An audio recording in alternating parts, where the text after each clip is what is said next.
When it comes to the inheritance and the distribution of the land, the Bible here in the Old Testament is very thorough and exact, and we are going to see the list of a number of different cities that are probably not going to mean a whole lot to us in the modern day. But due to this type of study, we are going to go through everything line by line and not omit anything. These are the fulfillment of God's promises. And it took a very long time for the people of Israel to get here. So for them, it is probably far more exciting. The Book of Joshua 15:1. The lot for the tribe of Judah, according to its families, reached southward to the boundary of Edom, to the wilderness of Zin, at its most southern part. 15:2. And their south boundary was from the end of the salt Dead Sea, from the bay that faces southward. 15:3. It went out south of the ascent of Akrabim, passed along to Zin, and went up south of Kadesh Barnea, along by Hezron, up to Adar, and turned about to Karka. 15:4. Passed along to Asmon, went out by the brook of Egypt, and ended at the sea. This was their southern frontier. Cartography was not the most developed science at this point in time. So often the borders and the area as far as land goes, it was determined by landmarks. So we see all these different landmarks and they kind of draw out this portion of the territory that they are inheriting. I'm sure the system was quite effective and it was probably the best they could do at this particular time. What we have seen here is one portion of the land that they are receiving. So essentially drawing out the perimeter of that southern portion.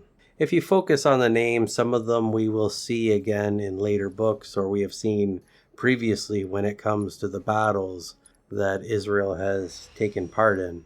I'm sure for those that are devoted and take the time and really explore these locations or how they are mapped out, there probably is more significance, but we're just doing a surface level pass here. The Book of Joshua 15:5. The eastern boundary was the salt Dead Sea as far as the mouth of the Jordan. The northern boundary was from the bay of the sea at the mouth of the Jordan. 15:6. And the boundary went up to Beth Hogal and passed along north of Beth Arabah, and it went up to the landmark stone of Bohan, son of Reuben. 15:7. And the boundary went up to Debir from the valley of Achor, and so northward turning toward Gilgal, which is opposite the ascent to Adumim on the south side of the valley. And it passed on to the waters of En Shimash and ended at En Rogel. 15:8. Then the boundary went up by the valley of Ben Hinnom, son of Hinnom, at the southern shoulder of the Jebusite city, that is, Jerusalem.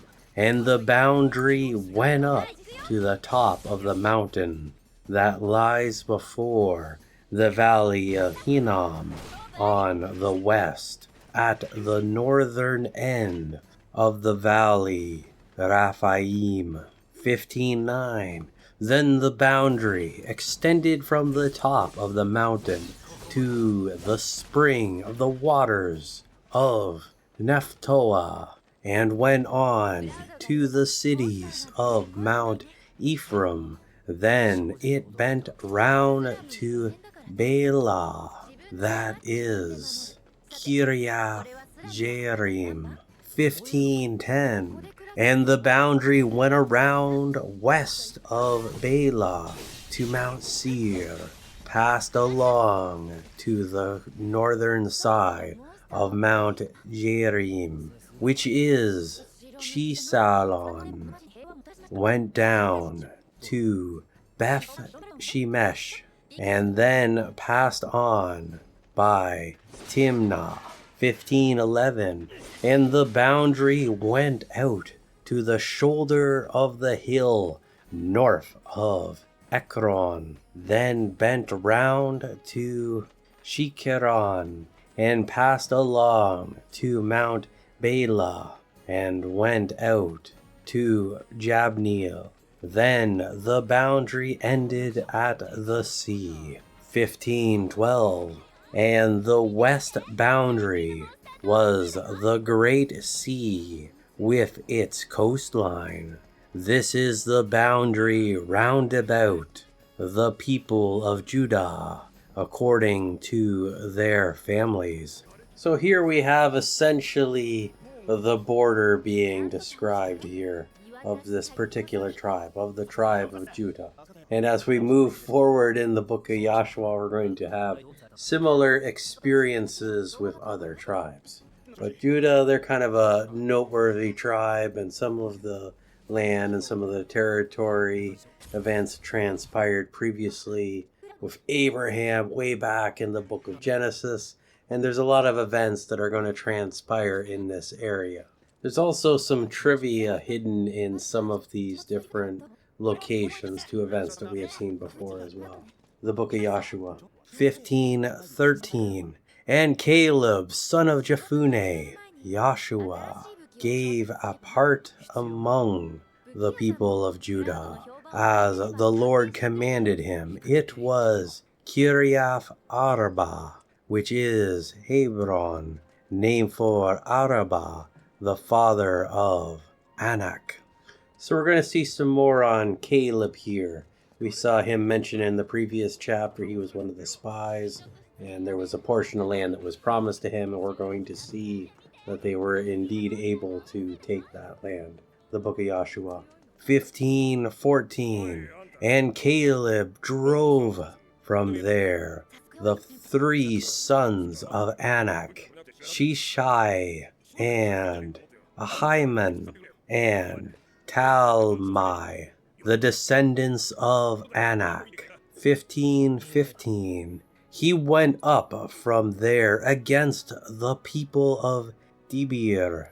Debir was formerly named Kiriath Shapher, 1516. Caleb said, "He who smites Kiriath Shapher and takes it, to him will I give Akshah, my daughter, as wife." So we have a little bit of a bounty here being set up, that the person who takes out this guy can receive the daughter in marriage.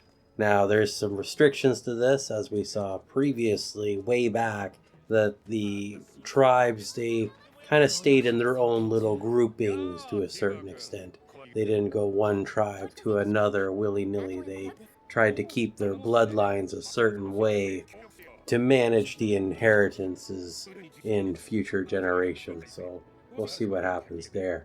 Marriage of cousins was quite common throughout history and wasn't really considered that much of a big deal for the most part.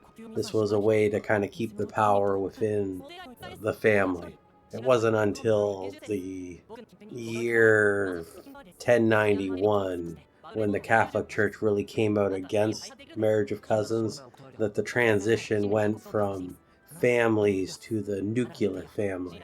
But that's a whole nother matter and a very deep rabbit hole to look at. The book of Joshua, 1517.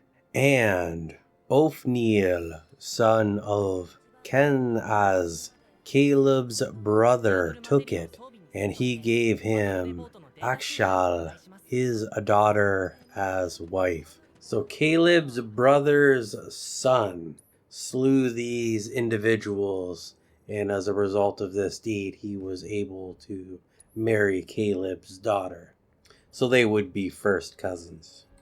Unless, of course, there's hidden generations here, in which case it would be first cousins, and then as many generations removed, it would be that number removed. Like if there was like an intermediary between the two. But I think that was first cousin, not any form of removals. Anyway, the book of Joshua. 1518, when Akshah came to Ophniel, she got his consent to ask her father for a field. Then she returned to Caleb, and when she lighted off her donkey, Caleb said, "What do you wish?" 1519. Akshah answered, "Give me a present. Since you have set me in the dry Negeb, give me also springs of water." And he gave her the sloping field with upper and lower springs. So Akshah, she goes back to her father and requests some better land for them to dwell on, and she receives that, and that stays in that family throughout generations. The book of Joshua. 1520. This is the inheritance of the tribe of Judah, according to their families. So we're going to see the inherited cities now. And this is quite a list, and for the most part, we're just going to read through this. Some of these names are going to stick out and may be recognizable, but most of them, that may not necessarily be the case. The book of Joshua. 1521. The cities of the tribe of Judah in the extreme south toward the boundary of Edom were Kabzeel, Eder, Jagur. 1522. Kinha, Dimonah, Adaha. 1523. Kadesh, Hazer, Ephnan. 1524. Zippah, Telem, Belah. 1525. Hazor, Hadath, Kirioth, Hezron, Hazer. 1526. Amam, Shema, Moladah. 1527. Hazar, Gada, Heshmon, Beth Pelet. 1528. Hazar, Shual, Beersheba, Biziothien. 1529. Bela, Lim, Ezem. 1530. El-Tolad, Chisil, Horma. 1531. Ziklag, Madmana, Sansana. 1532. Labath, Shilhim, Ain, and Rimmon. All the cities were 29, later 36 with their villages. 1533. In the lowland, Eshtaol, Zorah, Ashna. 1534. Zano, En-Ganim, Tapua, Enam. 1535. Jarmuth, Adulam, Soko, Azekah. 1536. Sharim, Adiphaim, and Gederah, and Gederothium. 14 cities with their villages. 1537. Zenon, Hadishah, Migdal-Gad. 1538. Delin, Mizpah, Joktheel. 1539. Lachish, Bozkath, Eglon. 1540. Kabon, Lakmas, Chitlish. 1541. Gederoth, Beth Dagon, Naamah, and Makkedah. 16 cities with their villages. 1542, Libnah, Ether, Ashhan. 1543, Iptah, Ashna, Nizib. 1544, Kelia, Akzib, and Mare Shah. 9 cities with their villages. 1545, Ekron with its towns and villages. 1546, from Ekron to the sea, all that lay beside Ashdod with their villages. 1547, Ashdod with its towns and its villages. Gaza with its towns and its villages as far as the brook of Egypt and the great Mediterranean Sea with its coastline. 1548, in the hill country, Shamir, Jati, Soka. 1549, Dana, Kiryaf Sana, that is Dibir. 1550, Anab, Ishte Moa, Anim. 1551, Goshen, Holon, and Gilon, 11 cities with their villages. 1552, Arab, Duma, Ishan. 1553, Janim, Beth Tapua, Aphaka.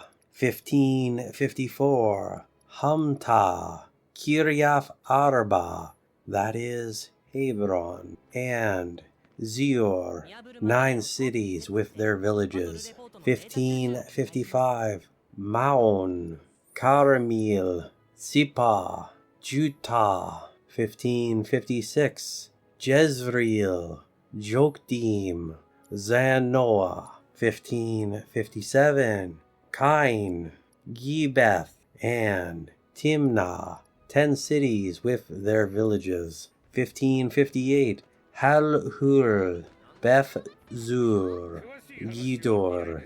1559, Meraf, Beth Anoth, and El Tekon, 6 cities with their villages.